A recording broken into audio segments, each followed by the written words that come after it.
Hello everyone, অনেকদিন পর আবার একটা মিনি ব্লগ নিয়ে এসেছি। আজকে হলো নীল পূজা, তো সকাল সকাল রেডি হয়ে গেছে। এখানে বৌদি মালা করছে, আর আমাদের বাড়িতে প্রথমে শিব আসবে, তারপরে মা বৌদি রাত্রেবেলা নীলের ঘরে বাতি দেবে বলে সকালে আর মন্দিরে যাবে না।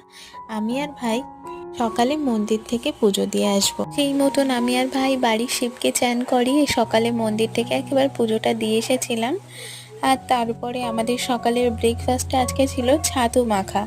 তারপরে আর কিছু সেরকম করা হয়নি। সন্ধেবেলা মা আর বৌদির সাথে আবার মন্দিরে চলে গেছিলাম। গিয়ে দেখি সকাল থেকে সন্ধেবেলায় মন্দিরে ভিড়টা অনেকটাই বেশি। তারপরে এদিকে ঠাম্মা, বাবা, দাদার জন্য একটু আলু ভাজা করছিলাম, আর করে উঠেই চলে গেছিলাম হাজরাতলায় ভূতের ভাত দিতে। আমি, বৌদি আর বৌদির একটা দিদির মেয়ে।